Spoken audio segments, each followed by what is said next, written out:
good thing about addiction is we have a cure. Unfortunately, it only works one day at a time. My name's Tim, and I used to be addicted to playing video games. When I was a little boy, I dreamt of being a football player, to walk onto the biggest pitch of the world, to play alongside David Beckham, to be famous, rich, influential, to win.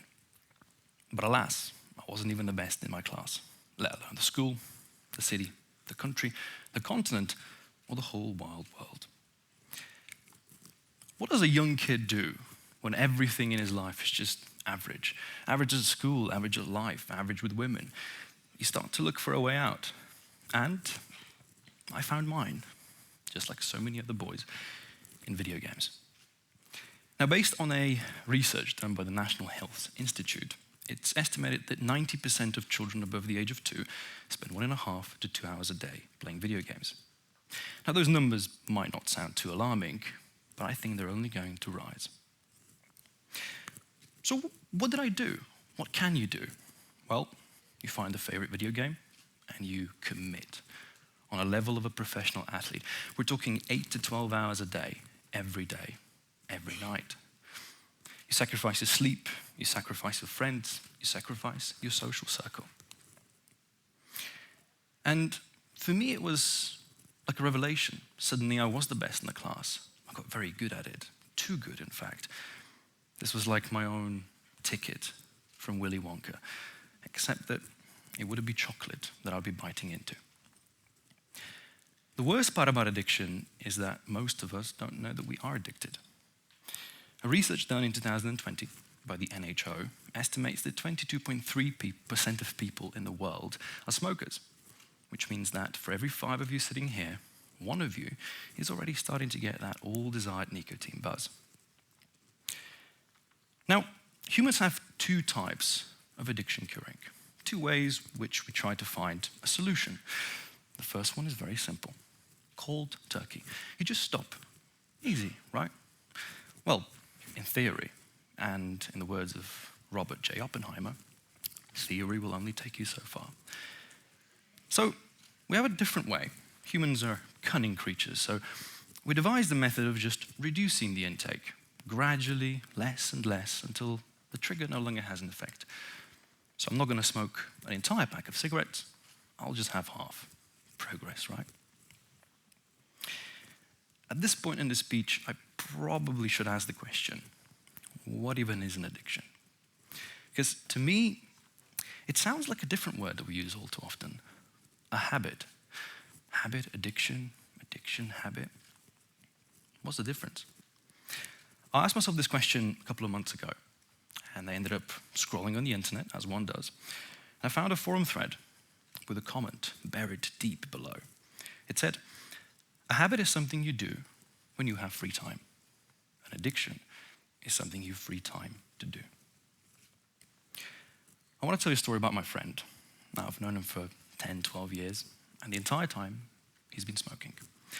And as one does, I ask him the question every once in a while, just to prod him a bit, Hey, have you thought about stopping? Yeah, don't worry, I'll stop someday. I hate that word, someday. Someday is where dreams go to die. Somewhere in your minds, there's a graveyard filled with things we wanted to become. A pilot, an astronaut, a teacher, a scientist, a football player.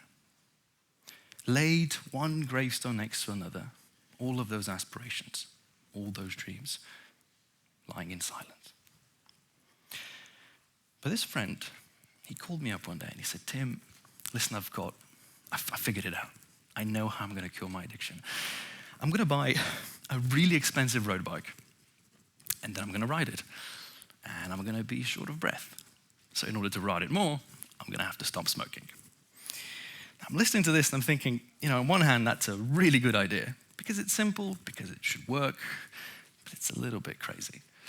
On the other hand, you can probably guess how that went. He never even bought the damn bike. But I did. His thought process gave me an idea, planted a seed deep inside my mind. And then things started to happen. I think it's probably fair that I also tell you my story, if we're going to talk also about my friend. Around about the same time that, he called me up and he was like, hey, I've got this cigarette quitting bike idea. He got into his first relationship. And shortly after I got into my first relationship, and life was beautiful. Everything was happening so quickly, and rainbows and butterflies, as they say, right? It also ended quite quickly. And suddenly I found myself not just addicted to video games, but also with a broken heart. And that was a recipe for disaster. Somewhere in the back of my mind, that idea was still going on.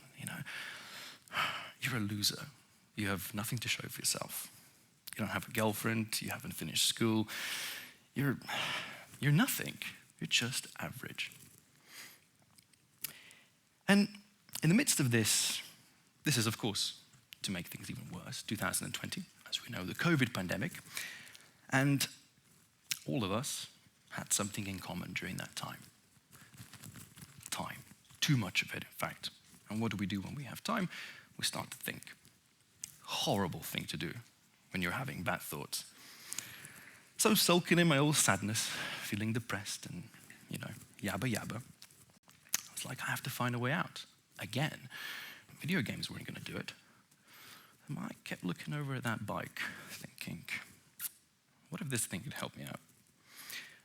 What if there is a third way to cure something? I learned something revolutionary. When you're pushing yourself to the hardest, we're talking 190 beats per minute. Your forehead is dripping in sweat. Your teeth are clenching. Your legs are just spitting lactic acid. There's silence, peace. There's no anxiety, depression, anger, jealousy, bitterness. Just peace. In fact, I've yet to find a word in the English dictionary that could define this sense of elation. It taught me a valuable thing, that my body and my mind were capable of so much more than I initially thought. Now, I know what you're thinking, right? That's a really good motivational speech about cycling in pain, but what does this have to do with addictions?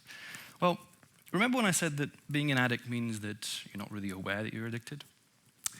Yeah, cue the numbers. The end of 2020 rolls around and I'm at a New Year's Eve party, having an innocent conversation with a girl. And she asked me the question, what have you been up to this year? Think for a bit, I'm thinking, I've just been riding my bike. Oh, how much? 16,008 kilometers. Wait, how much? 16,008 kilometers, but it took me just 586 hours. Something stopped. Let me rephrase that. 16,000 kilometers is 40% of the circumference of the world. That's 40% around the world in 1 year, spending less than 600 hours. And I had spent 10,000 playing just one video game. From that moment on, the only question I had was, what would my life have looked like if I spent 10,000 hours doing something else? Say, playing chess, playing instruments, maybe singing, public speaking, studying. What would have happened if I spent 10,000 hours training to be a professional football player?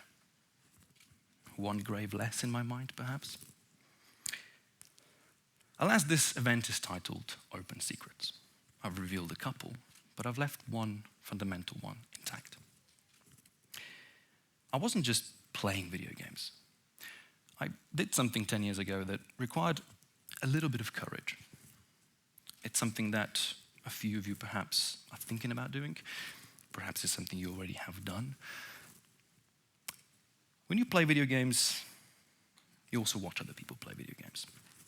And eventually you reach that point where you think, maybe I can also produce some content for others to consume. And 10 years ago, on the 27th of January 2014, I made a gamble. I took a video recording of a game, put my voice on it, shipped it off to YouTube. And 8 years later, something revolutionary happened. I realized that those 10,000 hours weren't just spent playing a video game. Najbrž se vas en del sprašuje, kdo je ta tip. Od kje angleščina? Zakaj angleščina? A je tudi nekdo zbolel, pa so ga mogli zamenjati, pa nisem najdel drugega. Ne. Sem Slovenec. Rojen v Sloveniji, rojen slovenskim staršem. Pravzaprav do današnjega dne, oziroma prihajajočega maja, sploh še nisem bil v tujini, v deželi, kjer bi angleščino govorili kot materinski jezik. Nisem se učil v šoli, ampak sem samouk. In se zavedam, da je za to potrebno ne talent, ampak težko delo. Ne bom rekel garanje, ker če delaš nekaj z užitkom, ne garaš. Danes ste tu zato, ker bi radi dobili malo motivacije. Mogoče zagon. Vsi mi plujemo z neko barko po tem življenju. Čez razburkane valove, veter piha, čeriso in mi smo tam sami in se matramo.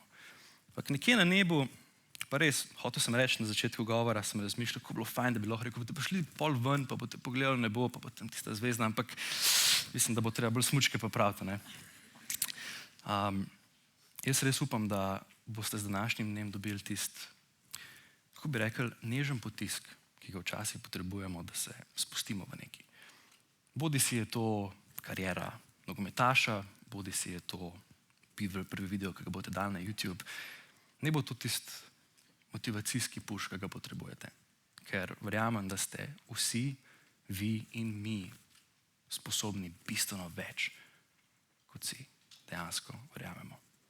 Hvala in srečno.